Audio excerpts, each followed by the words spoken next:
As we just wrapped up the first one, now we move to the second one, as the IWGP World Championship is set to be defended on February 18th in the Battle in the Valley when New Japan returns to California,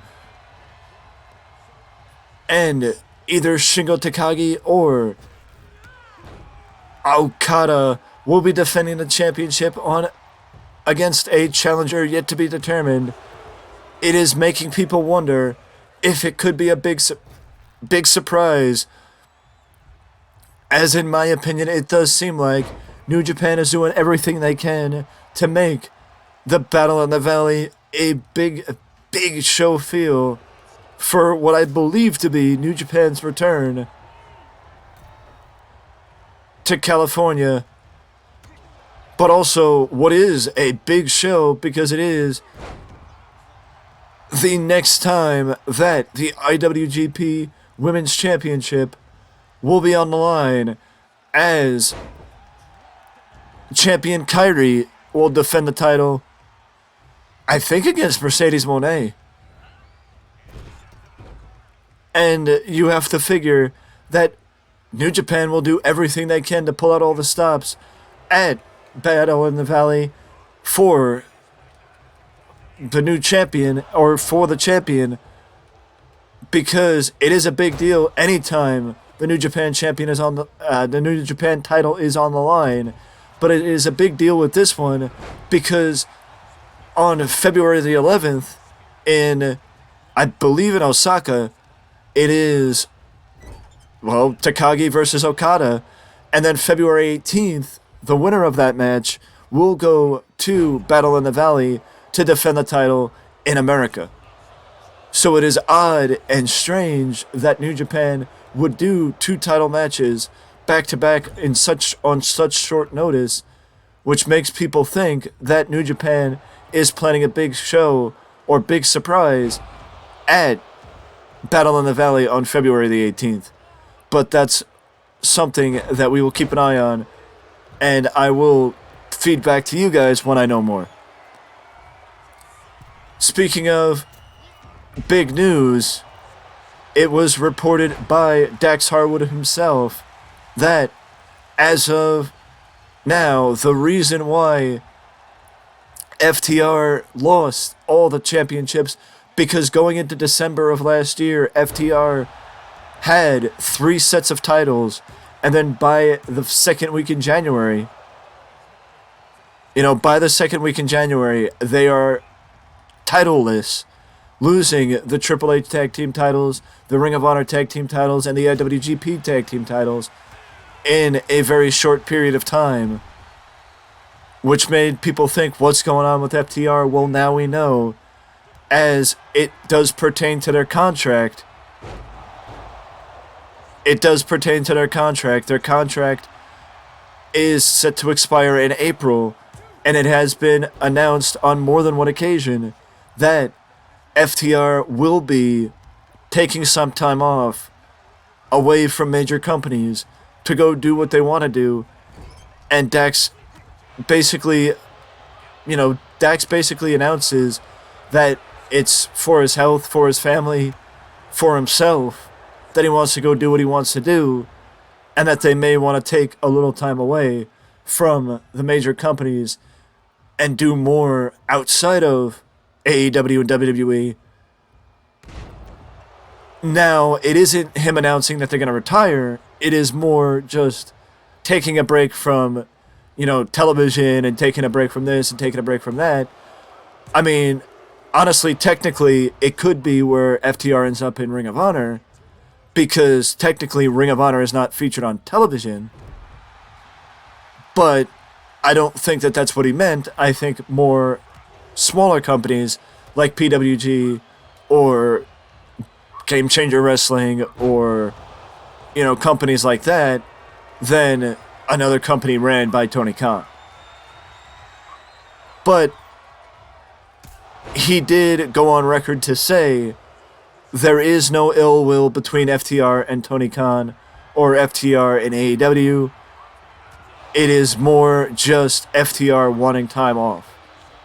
And that's what they got. They got time off because FTR, according to Dax Harwood, will be off television for the next couple of months to figure out what they want to do and to heal up their injuries. Because also, mind you, Dax Harwood and Cash Wheeler both have families. So, this also gives them the opportunity to spend a little time with their family as well. But whatever they want to do, I know FTR will do what is best for FTR. And I can't wait to find out what's going to happen because it will make 2023 a very interesting year if FTR does walk away from AEW. Not because they may end up in WWE, but because it would give them the opportunity down the line that if they want to go back to WWE, they could. Either way they could have, but I'm just saying that it would give them the opportunity if they wanted to at some point. And also, it would give them the opportunity to have the ball in their court. It gives them the opportunity, I should say. It gives them the opportunity to have the ball in their court. Which a lot of people don't see as important necessarily when it comes to professional wrestling. Or don't see how important it is when it comes to professional wrestling to have the ball in your court.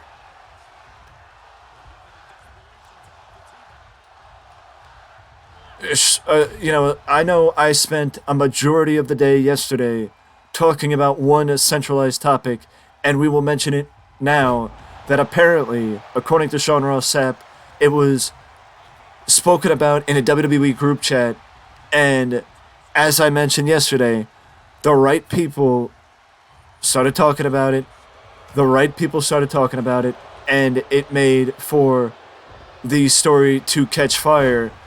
But basically, certain people in that group chat took it upon themselves to run with the story and feed it out, which is exactly what I thought happened.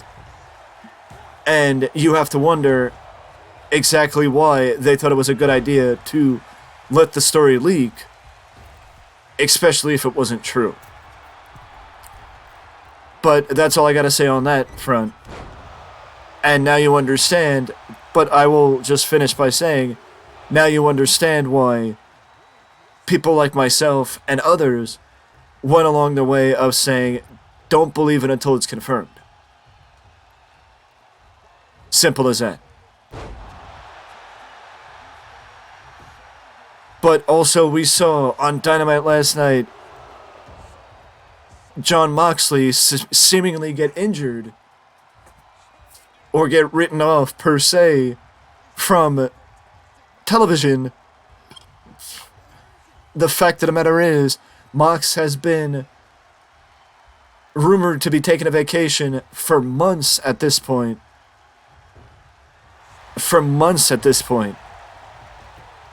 And he was supposed to go on a vacation after All Out, but stayed because of the events from the fallout at the Brawl Out at All Out. And now it seems like Mox may be getting the vacation he rightfully deserves. So props to Mox for being able to do what's best for the company and put the company first. And now he's being able to reap his reward. Speaking of Dynamite, the Elite are the new AEW Tag Team Champions, Trios Champions, defeating Death Triangle and winning the best of 7. Also, I just want to say that this might be a side storyline. We'll see what happens. But also, so it was, they tore down the house in what was an up and down Trios best of 7. Best of 7 series are either really, really good or people can't wait for them to be over. And in this case,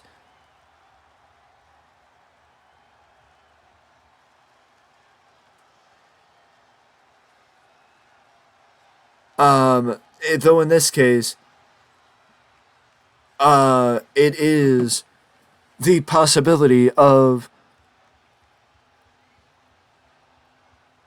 well, stagnating the Trios Championships, but I would also say that it gives the elite the opportunity to be champions again and get their title reign that we did not get in 2022 because of the fallout from the brawlout at All Out. And Raw 30th anniversary is set for next week, which I didn't even know, and it is crazy because I remember the 15-year anniversary, which is insane that if you look at it from this perspective, 20 years ago was January 20 bleh, was January 2003. So to say that I've been a fan for over 20 years would not be ludicrous at this point. But also to add 25 years, that's a little bit more of a nice number. But either way, I'm excited because I'm always excited for Milestone Raws. Right now, though, Kane, Shawn Waltman, The Undertaker, Steve Austin, and Ric Flair are set to be featured on the event.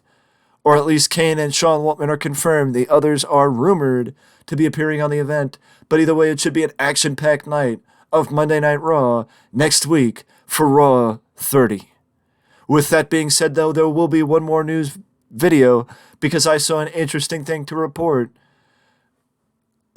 Searching and sifting through. So there is a little bit more news to get to today, and I will see you in the next one.